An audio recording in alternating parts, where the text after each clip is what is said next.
It's Design Behind the Mask with your host, Carl Waldron. This is a show about design and your favorite fandoms. First, we discuss a fancy design thing, then I give you 2 fun recommendations based on our topic. You come for the voice, you leave with a choice. Sound good? Let's start the show.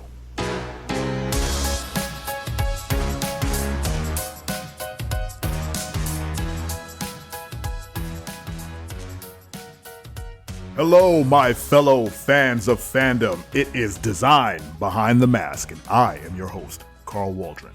Today's episode, we are covering the brilliant logos of the DC Universe superheroes. Now, DC has some of the, if not the most, iconic superhero logos in the world. And it's hard to argue that they don't when they have kind of the pantheon of superhero logos. They have Superman, they have Wonder Woman, they have Batman, and my personal favorite, the Green Lantern Corps. So today, we're going to go over what makes a good logo, not just a superhero logo, but just a logo in general. Some of my favorite DC superhero logos, some of my least favorite, more specifically stemming from the Snyderverse Justice League movie, and that's more of a loaded thing, which we'll get into. And then we'll get the recommendations for fandom and design, and then I'll get you on your way. We'll hang out for a bit, and then you'll go about your day. Sound good? Let's get to it. So, what makes a good logo? It's kind of a loaded question that I hopefully can answer for you. While watching a very good interview on The Future, you should look that up, I didn't run into. The Future had on Sagi Haviv, who is a partner at a firm that is very famous that I cannot pronounce. I tried it in a previous recording, and I embarrassed myself, my family, and my ancestors when I tried to say the name. So go look up Sagi Haviv. His firm and him have created some very iconic brands over the years. He made a great point about what makes a great or a logo that works. And it has to have 3 essential points. It has to be appropriate, it has to be distinctive, and it has to be simple. It has to be appropriate in its feeling. It has to identify, it has to have a kind of a personality that matches the core values and mission statement of the brand. It has to be distinctive. You should see it and it should lock into your mind. You see a logo once or twice and you know what that logo is identifying without having to say anything. You could just see the logo and you know exactly who it's for. Like the NBC Peacock, who was created by Sagi's firm. And the go-to is Apple, or I was going to say FedEx, but it says the word FedEx, but you get the idea. And then simple. The logo should be super simple. Bad logos are way too complicated, have too much detail. I guess bad is not we'll stick with bad. Let's it's not even a hot take. Let's say bad logos are overly complicated, too much detail, they can't be reproduced in small sizes, and they tend to try to say too much, which is not what a logo is for. A logo is an identity. It's to identify something. It's not the brand itself. It is, I believe people would say, the tip of the iceberg. It's the first piece of the brand that you get associated with. It is your visual cue. It's not meant to say everything in one look. You should see it, and then it should trigger your idea of the brand. So a good logo is appropriate, distinctive, and simple.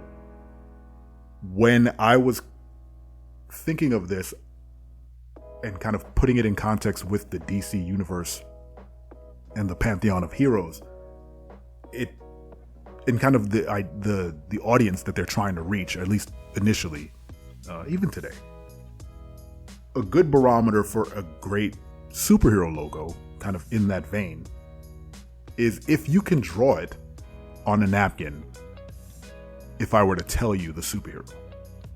So if you were to hand a child a pencil, someone 6-year-old, 7-year-old, whatever, who was familiar with superheroes, and you say, can you draw me Superman's logo? I would guess 8 out of 10 times the kid would come within a pretty close proximity of what the logo looked like. If you were to tell them to draw the Green Lantern Corps logo, it's 2 lines in a circle. Those 2 lines in a circle identify an entire space police corps in the DC universe. It's so simple, it's iconic, and it's very distinctive. I think the Green Lantern logo is one of, if not the greatest logo, superhero logo, not overall logo, but superhero logo that we've ever had. It checks all the boxes. You see that distinct shape in that green color, and you know exactly, what it's to. It can be reproduced small. It doesn't say Green Lantern at all, but it is a Green Lantern. It's brilliant. I love I harp on it so much. But that's not to take anything away from something like Batman. If you were to tell a kid to draw the Batman logo, they'll nail it. It won't always look exactly like a bat, but they'll get the general gist of it. Wonder Woman is the 2 W's stacked on top of one another with the wings. Pretty simple to draw. Superman's is a little complicated, but it's not overly complicated that if you were to just draw that shield that the S is inside of, you'll get the general idea, right? So now you know kind of the barometer for what makes a good superhero logo. Now, take those 3 attributes, appropriate, distinctive, and simple, and just think about the DC logos as a whole. They sort of follow that idea, like the Flash, let's say. It's just a lightning bolt. Very simple shape, very iconic shape. A shape that any kid can draw. A shape that anyone could, possibly just jot down. And I think a great barometer is if I tell my mother, hey mom, draw the Flash logo real quick. She'll just draw a lightning bolt with a circle around it. Brilliant. If you see that specific lightning bolt with the circle around it, you know it's the Flash versus any other random lightning bolt icon. You can go down the line of most, if not all, DC superheroes. I mean, not all of them have logos, but the vast majority that do are, they kind of fall within that realm. Now, I love, this is a little tangent, but the reason I love the DC superhero logos is that, and I don't remember where I heard this, I'm sure I didn't make it up, but they act as a shield or a target on the chest of the heroes. It is a way to draw attention away from civilians. I don't remember who said this or where I read it. I think it was in a comic, I'm not sure, but it was bad guys will instinctively shoot at or attack the emblem on the chest. It's literally a target, drawing attention away from civilians so that the heroes can save as many people as possible. And I always thought that was an interesting idea. And when you think about it, it's true. Like Batman, the old Batman, the gray and black Batman from the comics, the bat logo was, a black bat with very bright yellow background on it. Now, when you think about who Batman is and kind of how he operates, it's not really conducive to stealth to have a bright yellow symbol on your chest. But when you frame it in the context of, he's trying to draw attention to his chest, He wants them, he wants the villains to look at him. And what is more, what's going to draw more attention than a giant, yellow and black bat symbol on a chest? It makes a little bit more sense. Now, I could just be trying to make sense of a poor decision on Batman's part, but I like to think that that's why.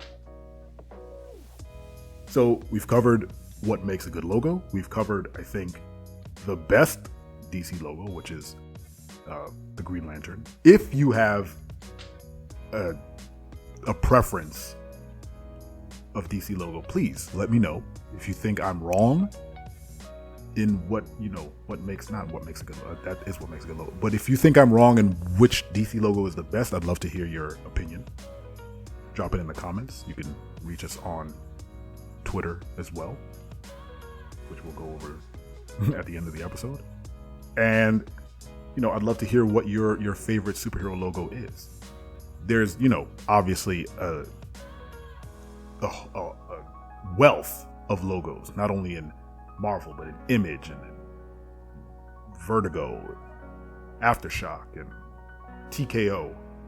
You name it. There's so many comic book companies and properties out there with superheroes with crazy logos. I don't know all of them, but I do know that DC's logos have been around for decades and have 100% shaped the way people create superheroes.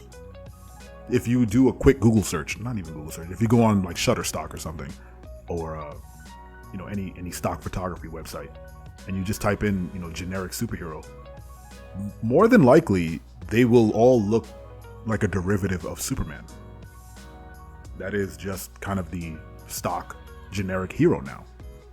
It has the DC template, underwear on the outside, boots, skin tight outfit, some symbol on the chest, and a cape.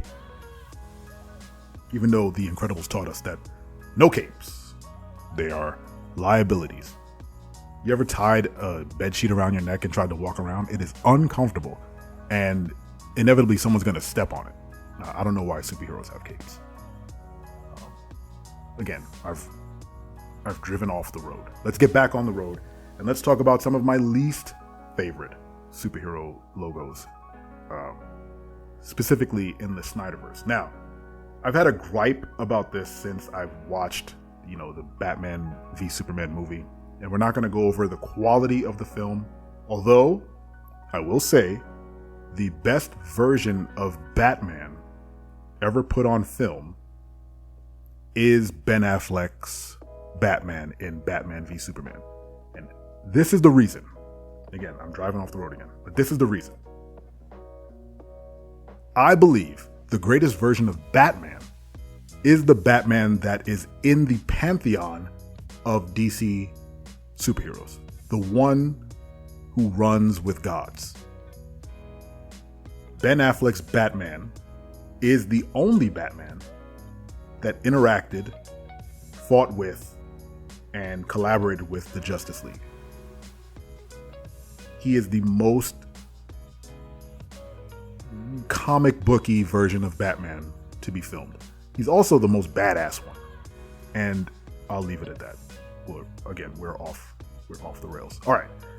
Back on. Come on. Get on track. So, in the Batman v Superman movie, they introduce a host of heroes. They introduce the Flash, they introduce Cyborg and Aquaman, all through a terminal that I believe Bruce hacks or something. And it's from LexCorp. So LexCorp has these files on these three individuals. And in the files, they all have logos. And that bugged me so bad.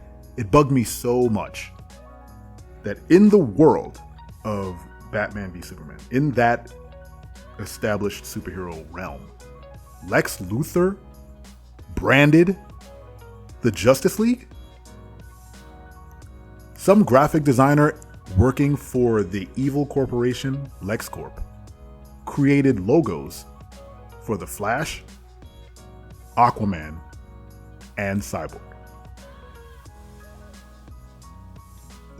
As a designer, kudos to that that designer who was tasked with what I can only assume was like the highest level of security clearance to watch these metahumans that no one's ever seen before, and then given the project of come up with a logo for this, because they were pretty distinct logos. They weren't just slapdash, and they weren't like designators. They were the actual like Flash logo and the I believe it was the Aquaman logo that they used for the movie. So yeah, that bugged me to no end. Also, to contradict myself, how cool is that Lex Luthor took it upon himself to not only brand these superheroes, but then they ended up using those brands. That's what a weird. I think this podcast and ultimately what Secret Identity, the company is going to do, is kind of what Lex Luthor did. But I would love to have a behind the scenes look at the conversations that happened between Lex and the designer. What would the creative briefs like for those logos? What were the back and forth? Like, no, the lightning bolt's too thick, it has to be thinner. Oh, let's put a circle around it. No, I don't think, maybe it shouldn't be a lightning bolt. What else could it be? Like, was it a bunch, like 3 speed lines or something? For Aquaman, it's a very distinct little shield. And like, what did they try? Like just an A? Did they give him the name Aquaman? Like, you don't know how many conversations have to happen before a logo is created. Like the discovery process, the competitive what was the competitive analysis like for that designer when he was looking to create the logos for these unknown beings? Like, this is these people who have superpowers. Like, did this person have an existential crisis looking at these videos trying to make a brand for just something that honestly you can't even comprehend? Like, the video of Cyborg is disturbing. It's just half a man on a table becoming a cyborg.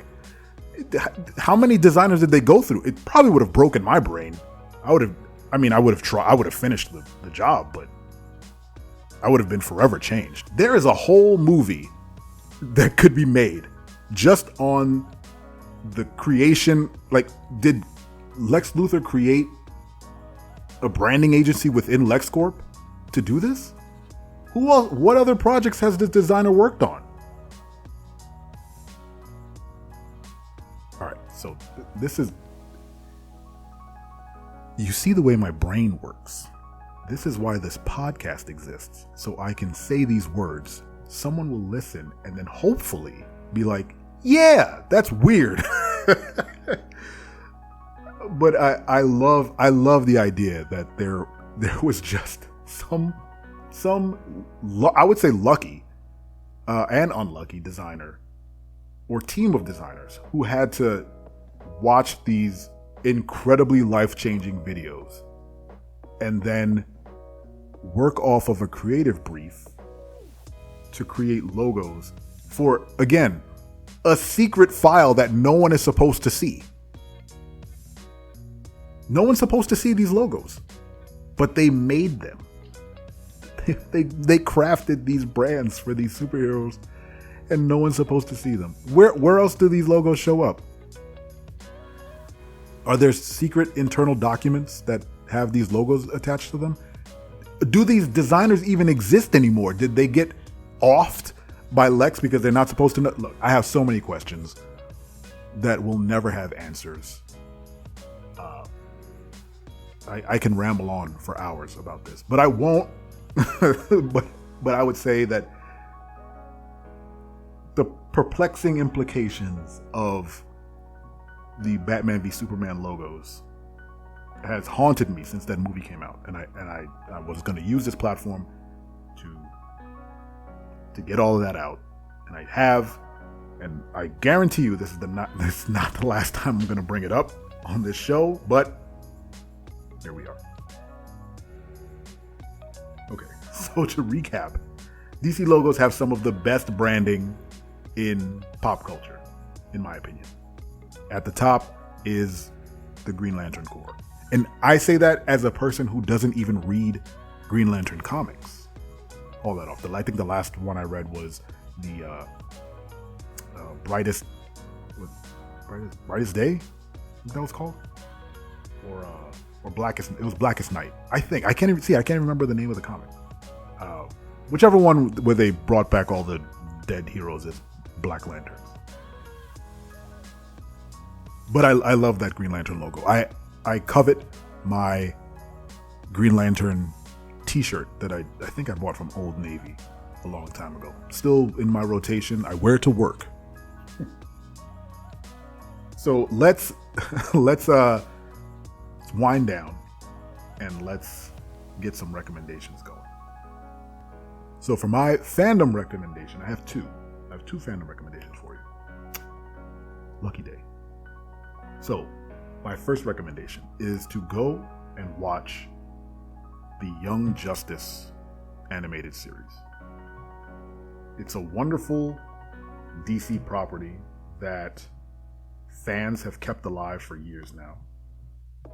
It has a host of heroes that you probably have never heard of, along with, some standouts like Icon from Milestone and Black Manta, my favorite supervillain.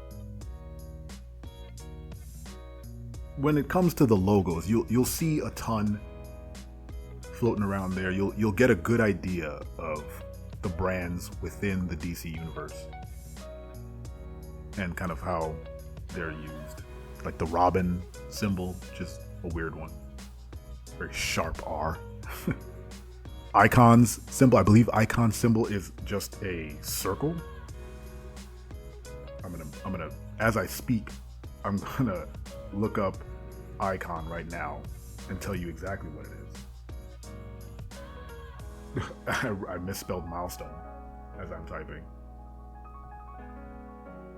And it didn't show up. Well, go watch Young Justice. That's number one. And number two, there are a host of graphic tees of brands from the DC universe. I just mentioned my favorite, the Green Lantern t-shirt that I have. Of course, there's a gaggle of Batman, Superman, Wonder Woman, all those types of shirts. I love the shirts where it just has the logo, simply printed on it. Some people would say it's childish, and I would say perhaps. But as a nerd, I love showing off my nerddom. And I think those graphic tees with the logos are amazing. So head over to dc.com. They have a shop there. There are a number of t-shirts you can buy. Or if you are feeling so inclined, order some t-shirts from Forbidden Planet in New York. I believe it's fbnyc.com. They have some of the best graphic tees you can ever find. It's my go-to comic book shop, and I'd love to throw them some business. I'd love to work with them someday, make some graphic tees for them. And that's the fandom recommendation. Let's head over to the design recommendation. Check out Pentagram's work on the global DC branding and the Justice League movie branding. Pentagram is a high-profile design agency in New York City. They worked on the Justice League logo for the movie. They worked on the global DC branding that is currently in use. I believe they worked on the DC logo prior to that as well. You can find it at pentagram.com/work/DC-entertainment/story. Go take a look at their case study on the DC Universe branding. Always good to learn a little bit more about why something looks the way it looks. I was always confused as to why they used a certain typeface for the DC. It's grown on me over the years, and now it's not so bad. I did see that they are doing a retro logo, not Pentagram, but DC is doing a retro version of their logo for like a 90s version. which is also really cool. Doesn't fit all of the criteria for a good logo, but I like it. So those are your recommendations, and that is the episode. I think we covered everything. I know I rambled on a little bit, but it's hard doing a podcast when you're sitting by yourself. It's not hard. I actually don't have a problem talking to myself. Thank you all for listening. I appreciate you. I'll say it again.